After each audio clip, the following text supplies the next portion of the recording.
Please take your seats.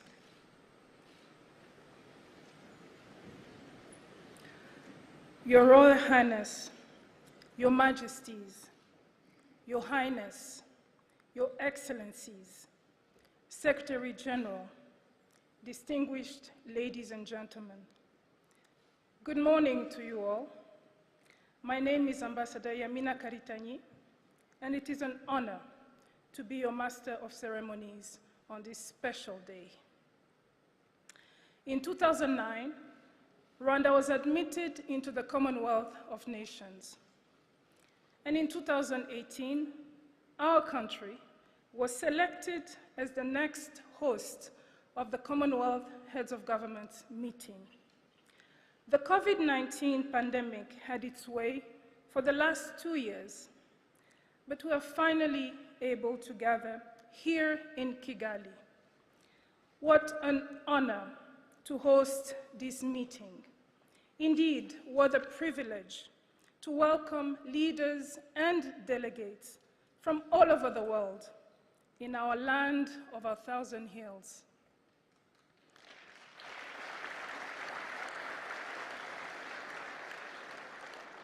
And as we say in Kinyarwanda, murakaza neza.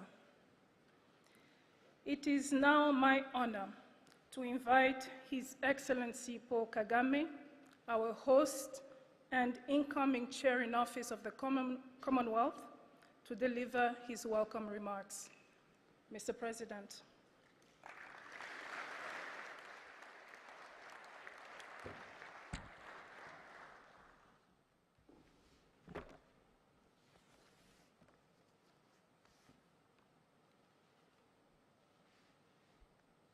Your Highnesses, Your Majesties, Your Excellencies, Secretary General, special guests, distinguished ladies and gentlemen, it's a pleasure and honor to welcome you to the 26th Commonwealth Heads of Government meeting, the 6th in Africa, and the first since our world was turned upside down by a devastating pandemic. We join together to pay tribute to Her Majesty, the Queen, the head of the Commonwealth, and its most devoted champion.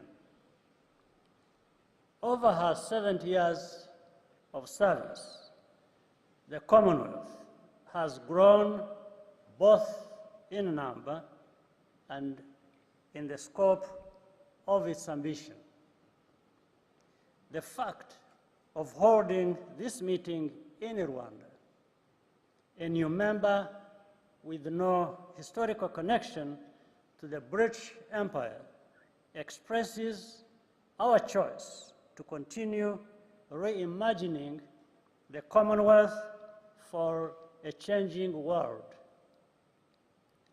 The Commonwealth does not replace other institutions, it adds to them. That's why we always have important special guests with us. This year, let me recognize in particular His Highness, the Emir of Qatar, and I thank him for being here with us.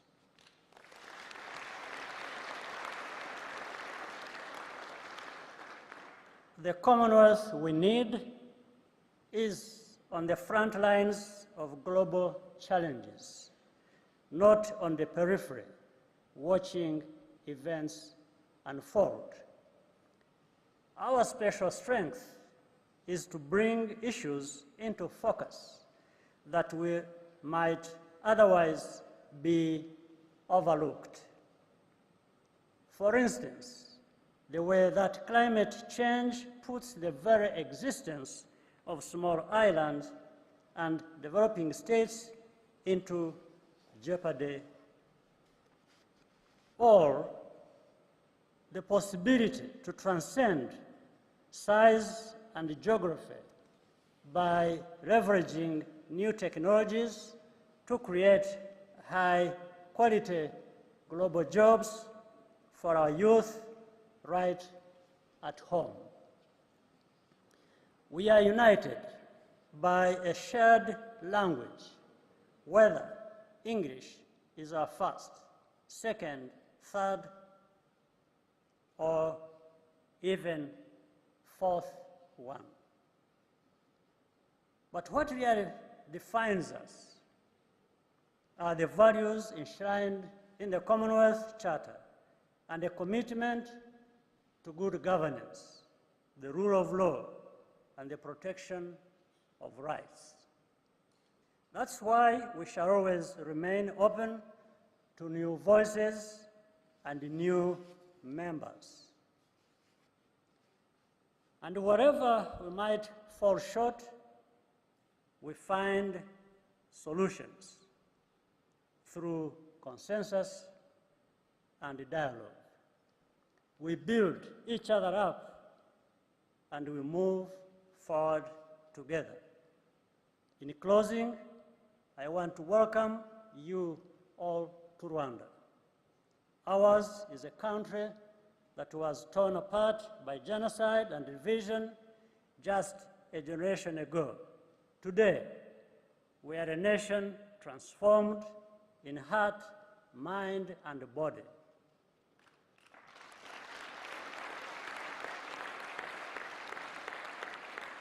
Three-quarters of our population are young people with no memory of those events. Everything we do, including joining the Commonwealth in 2009, is aimed at making sure that our people are connected, included, and forward-looking. We are delighted that through CHOGM, you have the opportunity to get to know us, and we aim to repay that trust with many years of continued friendship. I thank you.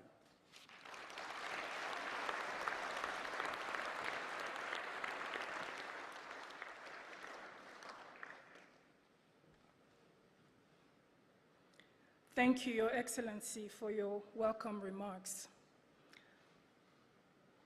Let us now enjoy a performance by Urukerereza, the National Ballet of Rwanda. The performance illustrates our country's culture and oral traditions.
I hope you have all enjoyed this performance by our national ballet, Urukerereza.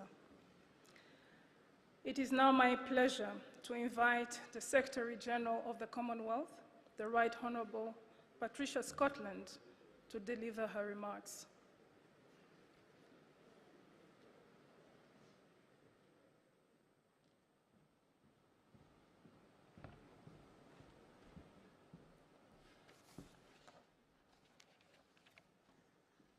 Mr. President, thank you for welcoming us to your beautiful, inspiring country. It is so wonderful to be in Rwanda and in this incredible, thriving, rising continent. Your Majesties,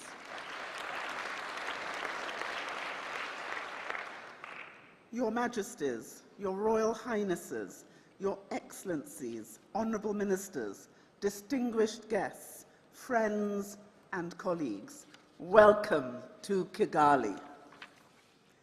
This CHOGM has been a long time coming. The period since we last gathered together has been marked with sorrow. More than 1 million of our brothers and sisters across the Commonwealth, from all walks of life, including heads of government, have died. And as we formally open this vital meeting, I invite you all to join with me in a moment of silent reflection in memory of them all.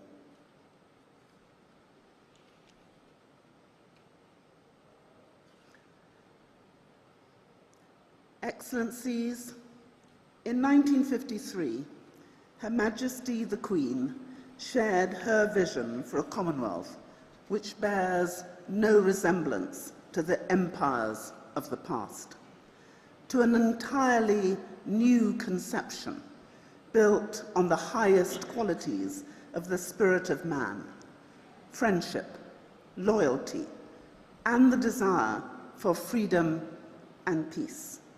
An equal partnership of nations and races to which she would give her heart and soul.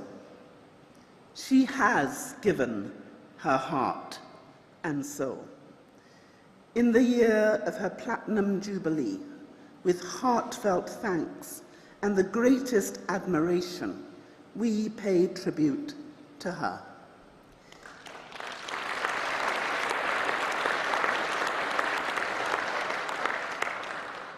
And we warmly welcome her representative, and the future head of the Commonwealth, His Royal Highness, the Prince of Wales.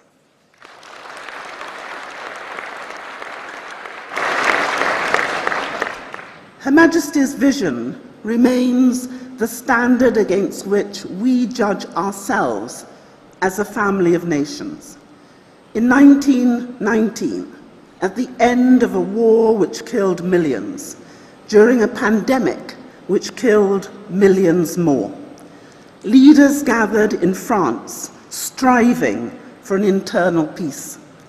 Their quest was noble, but it failed.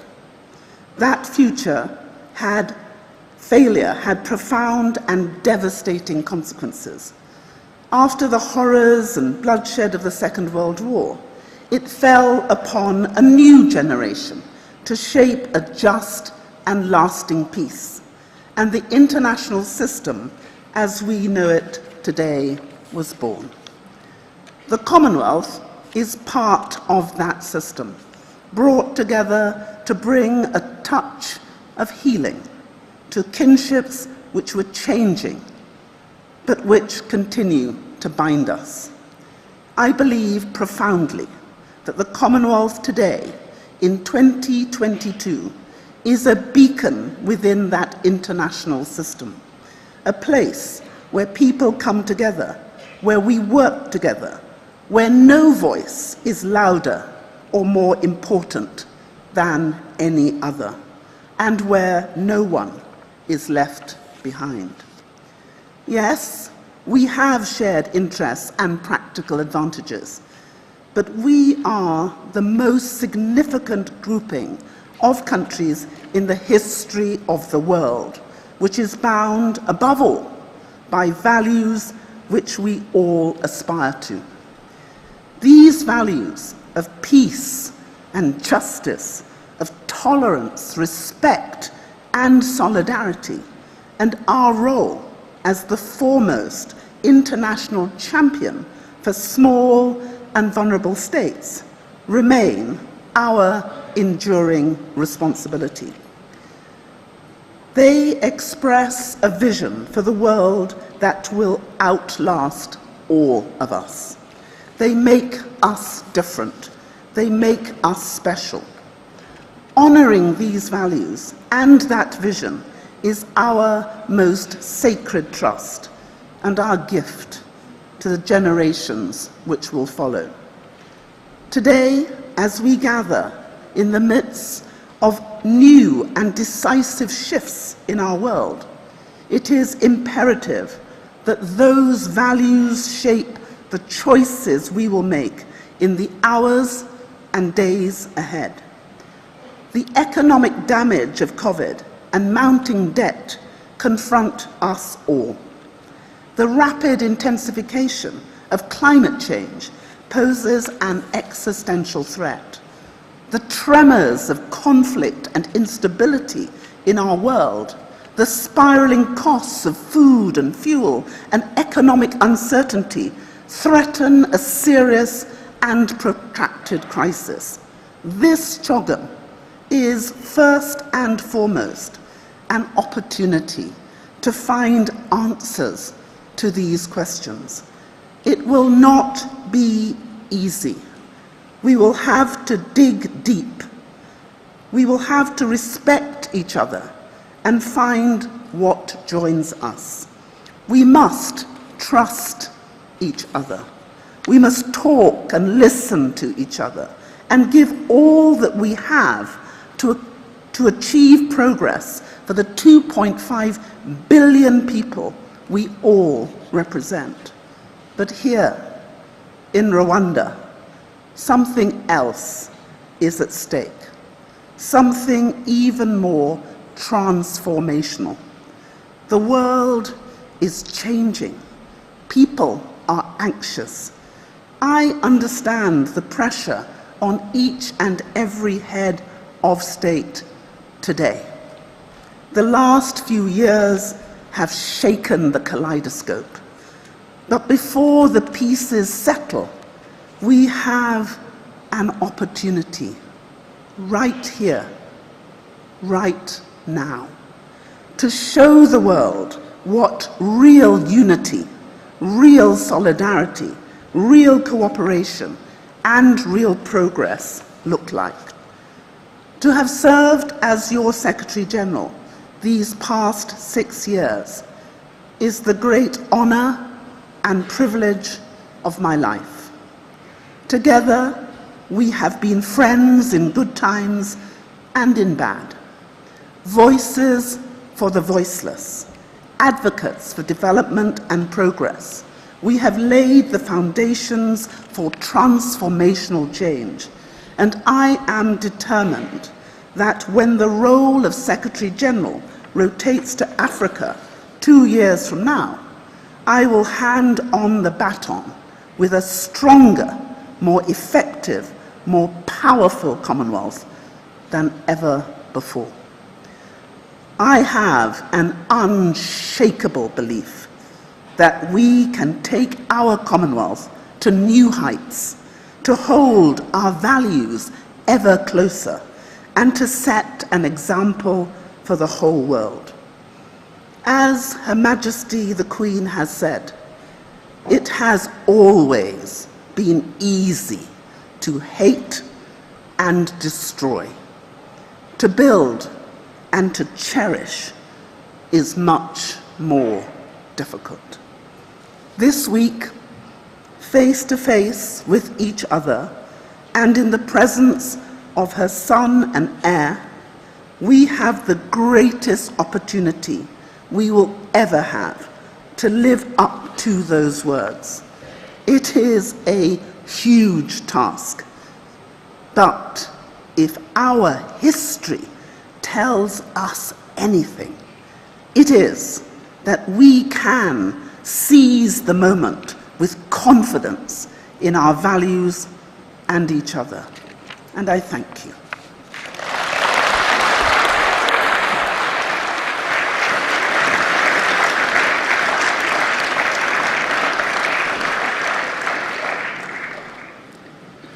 Thank you, Secretary General. Please join me in welcoming the Right Honorable Boris Johnson, Prime Minister of the United Kingdom and outgoing Chair in Office of the Commonwealth. Thank you very much. Your Royal Highness, Your Majesties, President Kagame, Madam Secretary General, Your Excellencies, ladies and gentlemen, I am honoured to perform the final duty of the United Kingdom as Chair in Office of the Commonwealth and hand over the baton to President Kagame and wish him every success as Chair of our unique association, encompassing 54 countries and a third of humanities. One of our newest members is now at the helm, and more nations are seeking to join, which tells you everything you need to know about the health and vitality of our Commonwealth, because for all the differences between us, we're united by an invisible thread of shared values, history, and friendship.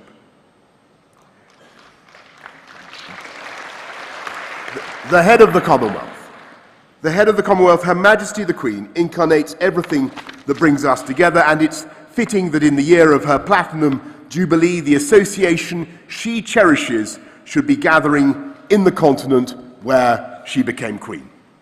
When the UK became your Chair in Office in 2018, the word COVID had not been invented.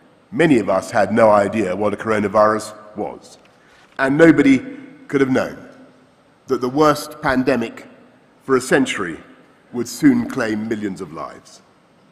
The British government put together the partnership between Oxford University and AstraZeneca that produced the world's most popular vaccine, and during our time as Chair in Office, the UK supported the delivery of more than 1.4 billion doses of COVID vaccines to Commonwealth countries.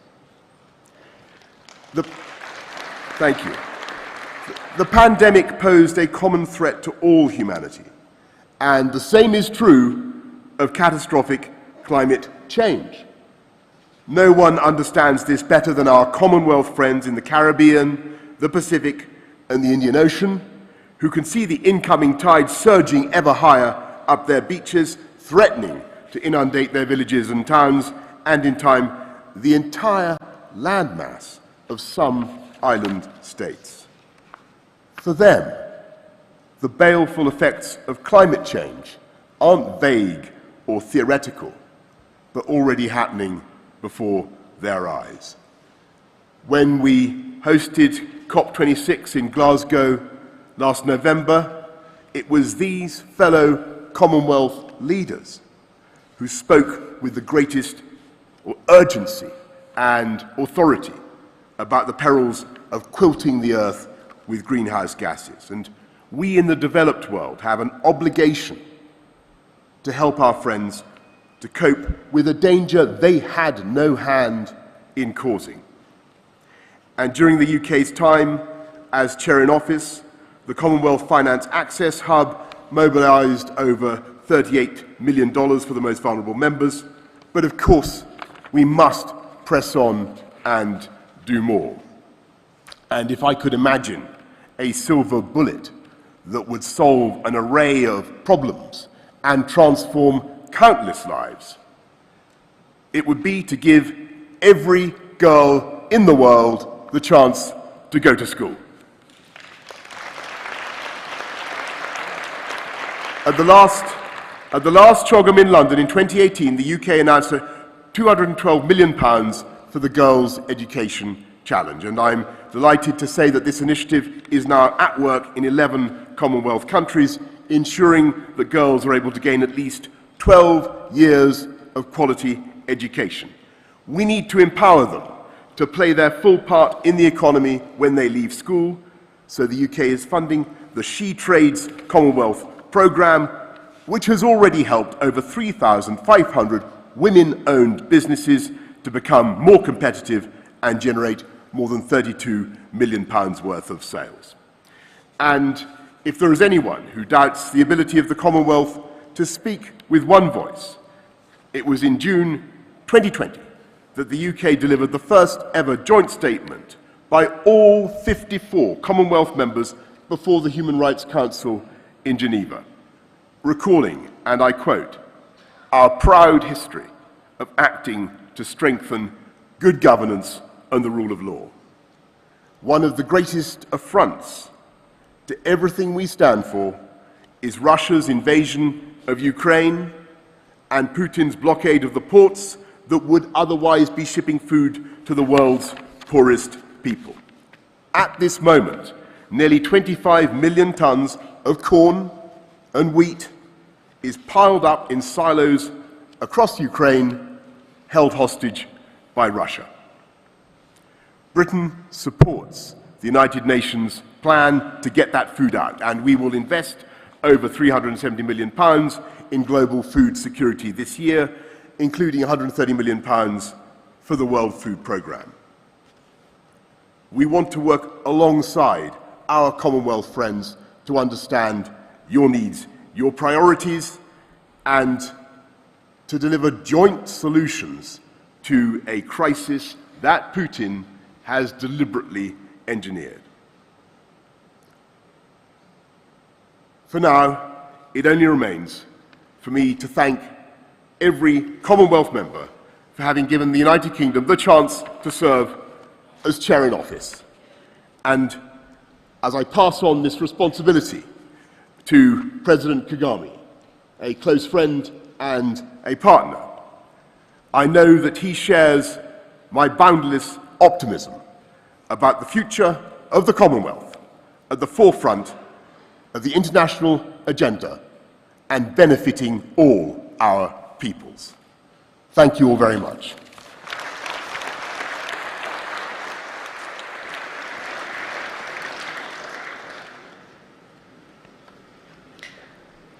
Thank you for your remarks, Mr. Prime Minister.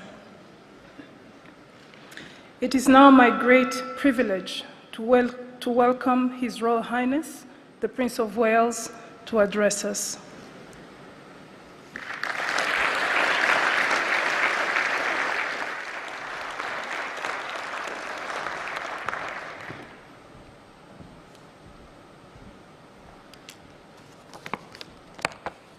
Your Majesties, Your Excellencies, ladies and gentlemen, on behalf of the Queen in this Platinum Jubilee year, my wife and I are delighted to be with you all here in Rwanda for this 26th Commonwealth Heads of Government meeting. I'd particularly like to thank President Kagame and the people of Rwanda for the most impressive preparations they have made. I know how difficult the decisions were to postpone this important gathering as a result of COVID, and can only applaud Rwanda's determination and patience in ensuring our gathering is successful.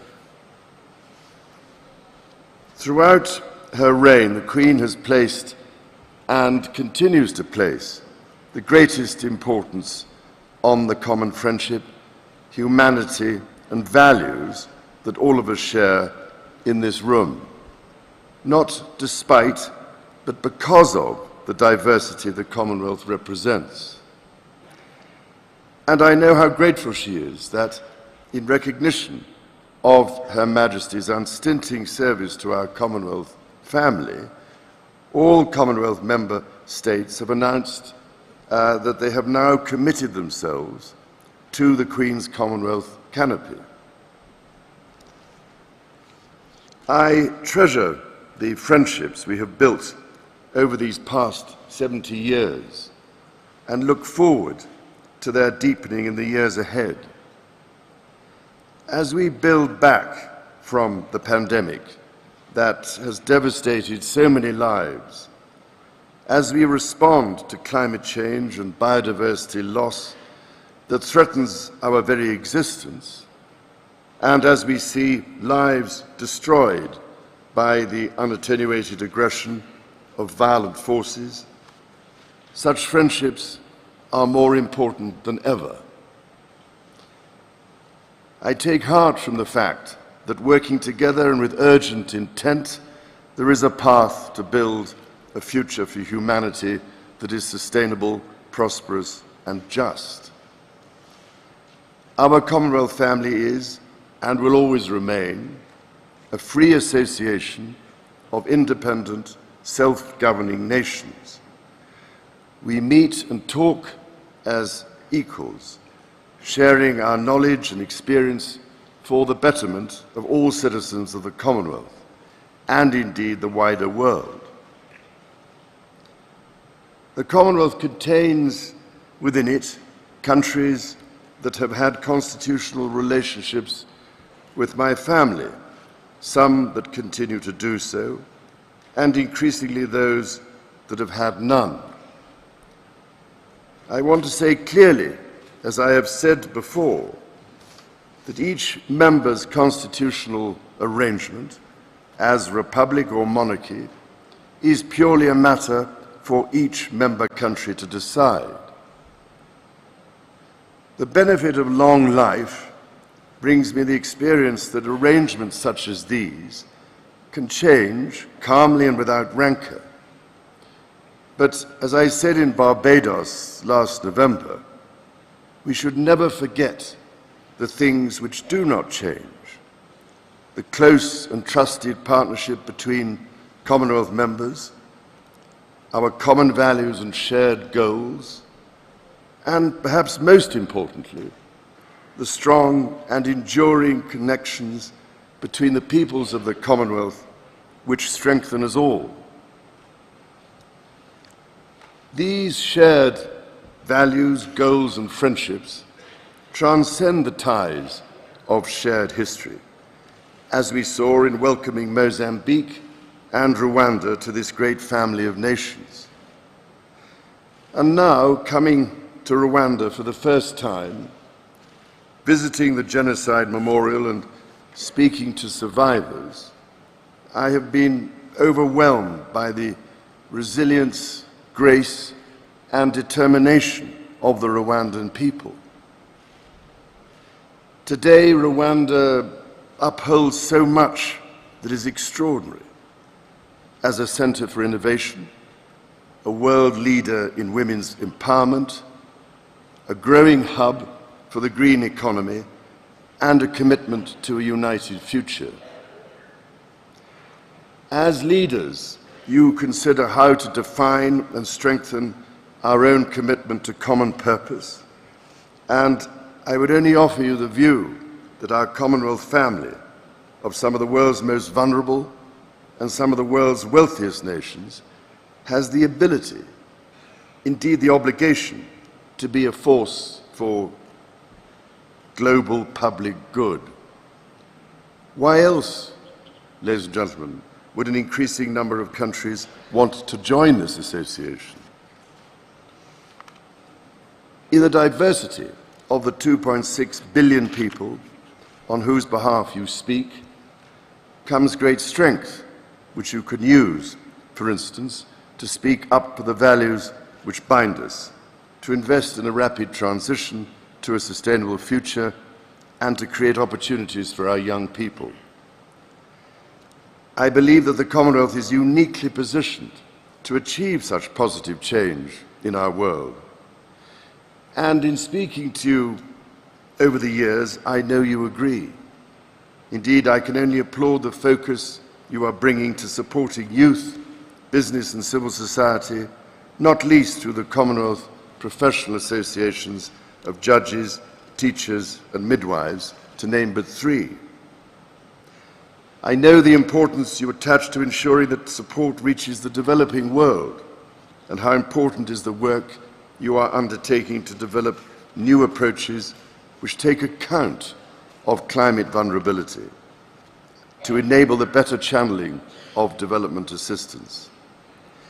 I was also greatly heartened at yesterday's business forum to see Commonwealth leaders and global CEOs, including from my Sustainable Markets Initiative, identifying practical solutions to these vital challenges. To achieve this potential good, however, and to unlock the power of our common future, we must also acknowledge the wrongs which have shaped our past. Many of those wrongs belong to an earlier age with different and, in some ways, lesser values. By working together, we are building a new and enduring friendship. In Canada recently, my wife and I were deeply touched to meet many of those engaged in the ongoing process of reconciliation. Indigenous and non-Indigenous peoples reflecting honestly and openly on one of the darkest aspects of history. As challenging as that conversation can be, people across Canada are approaching it with courage and unwavering commitment, determined to lay a foundation of respect and understanding upon which a better future can be built. It seems to me that there are lessons in this for our Commonwealth family.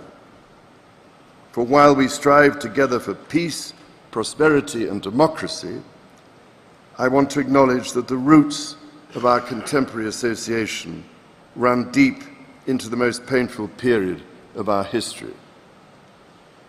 I cannot describe the depths of my personal sorrow at the suffering of so many, as I continue to deepen my own understanding of slavery's enduring impact. If we are to forge a common future that benefits all our citizens, we too must find ways, new ways, to acknowledge our past. Quite simply, this is a conversation whose time has come.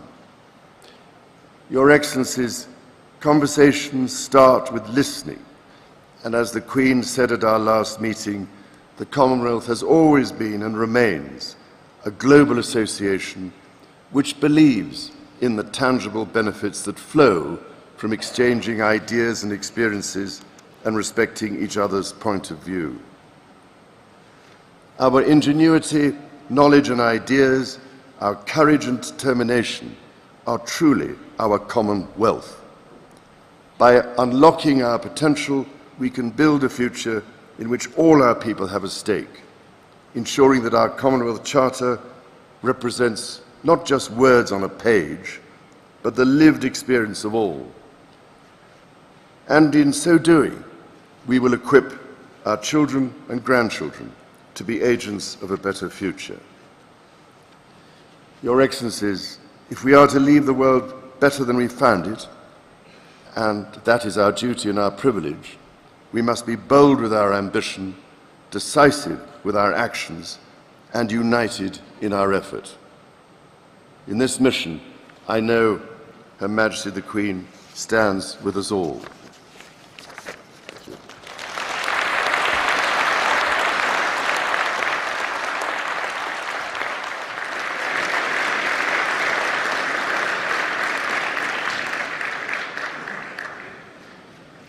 Thank you very much, Your Royal Highness, for those kind words. The Commonwealth represents a family of nations, and we also celebrate our rich diversity. I am delighted to introduce the students of the Rwanda School of Creative Arts and Music to perform their song entitled Destiny. One goal, one aim, one destiny, striving for equality. One Commonwealth, big family.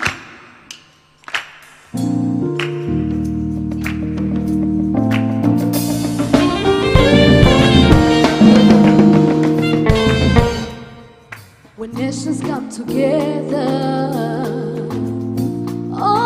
to lift up one another. Oh, what a happy picture to breathe the common future. Save Mother Nature from the belly of deception. Call upon the youth of every nation to roll up their sleeves and wake up from this slumber. One goal, one aim, one destiny. One goal, one aim, one destiny. Striving for equality. Yeah, yeah, yeah, yeah. One Commonwealth, big family. One goal, one aim, one destiny. One goal, one aim, one destiny. Striving for equality. Striving for equality. Whoa. One Commonwealth, big family.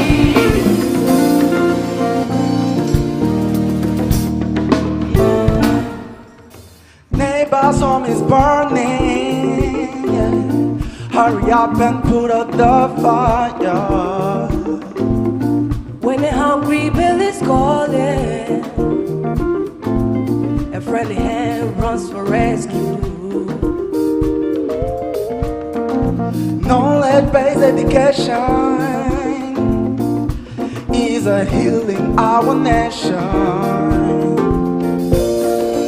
Call upon the youth of every nation to roll up their sleeves and wake up from this slumber. One goal, one aim, one destiny. One goal, one destiny. Striving for equality. Whoa. One Commonwealth, big family. One goal, one aim, one destiny. One goal, one aim, one destiny. Striving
Thank you very much. And isn't that wonderful? One goal, one aim, one destiny, one Commonwealth, big family. Your Royal Highness, Your Majesties, Your Highness, Your Excellencies, Secretary General, distinguished ladies and gentlemen, we have reached the end of our ceremony. May I now invite our official photographers to come forward to take the Commonwealth family photograph.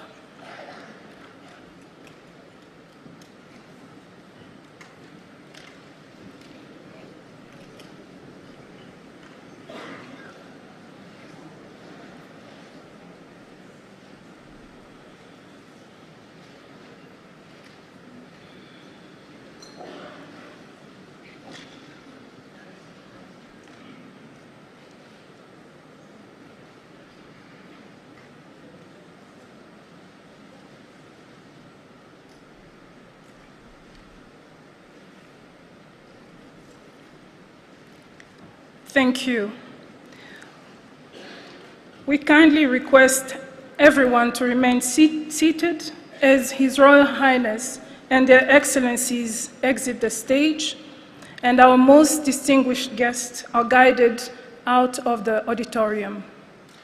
Thank you. And we also wish their Excellencies fruitful deliberations as they commence their meetings.